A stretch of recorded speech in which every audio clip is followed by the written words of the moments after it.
luckily, there is a massive amount of innovation that bears directly on climate change, on green energy, on battery storage, electric cars, electric planes in the not too distant future.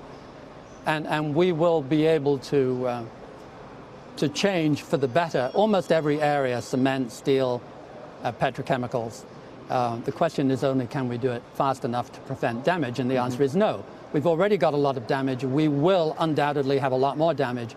The question is, can we protect enough of our agreeable planet for our grandchildren to have a decent life? And that, I think, is about a 50-50 bet, seen through my eyes. And do you feel like enough industries are doing all that they can when you see the financial industry moving towards... No industry's doing all it can. No, nobody. I just took a damn plane to Chile, and I have a guilty conscience, and I'm struggling with my wife as to whether we can take that many more jet flights. I mean, yes, we plant forests all over the place, but still, it's a really tough ask of human beings to be as green as they could and should be. So what is the one thing that everyone could be doing more? Is it donating some more of their... You've got to have government. This is a big scale, big problem. You've got to have R&D, you've got to have government. The best thing that we can do as individuals is lobby our politicians to be more sensible. Let them be aware that the weight of our concern. And that's happening, particularly in Europe, with that wonderful young Swedish girl.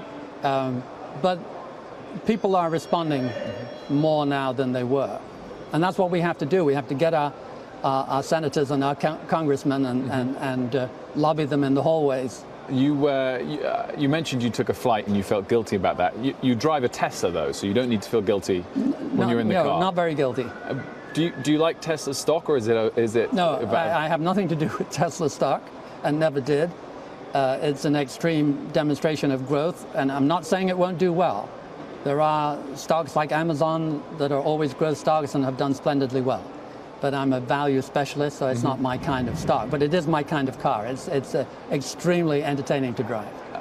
Just to round off on the climate change issue, you mentioned you felt there'd been big progress in the US in terms of people's understanding and backing of the cause. What do you think specifically about the latest development in the Green New Deal? And do you fear that there is now a left versus right politicization of an issue that you believe is apolitical? There's certainly been a left-right division in the US for the last 15 years, which is really sad because most of the good environmental work was done by Republican presidents like Teddy Roosevelt and so on.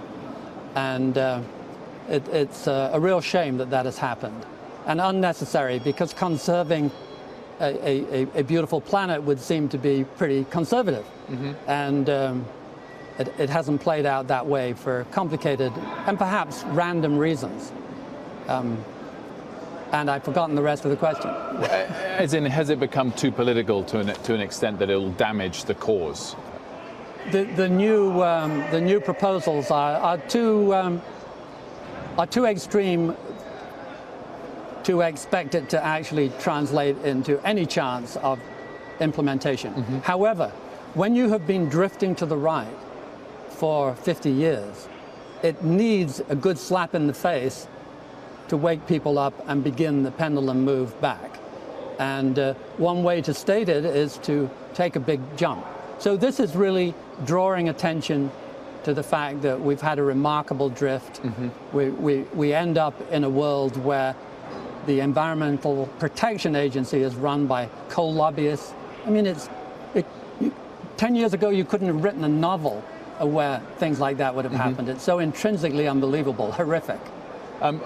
Some other progressive policies and announcements of recent weeks have seen, in different forms, a call for more taxes to be paid by the wealthy. Where do you stand on that? Do you think that is something that should be done, even if the exact mechanics of it are uncertain? Well, I arrived in 1964, and America was a fairly equal place with fairly rapid mobility between socioeconomic classes.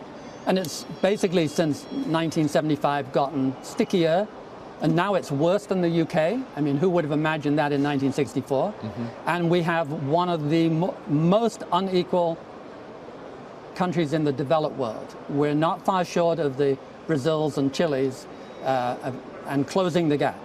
So we have a dreadfully unequal society where the average worker for an average hour's work has not made much increase in real income since the mid-1970s, for heaven's sake. And if you don't give the average worker a decent wage, where is your growth going to come from? This is, you know, you could quote Henry Ford. How are they going to buy my cars unless I pay them a decent wage? Well, we're falling foul of that. So if you need to distribute the income more evenly, and the concentration of income and wealth in particular in the top 0.01 and 0.1 and 1% has just alarmingly increased. It is amazingly economically ineffective. Rich people don't spend their marginal dollars. Poor people spend them instantly. You get a healthier economy if more of the pool goes to the poor than does today. So yes, you have to tax the better off, particularly the super rich.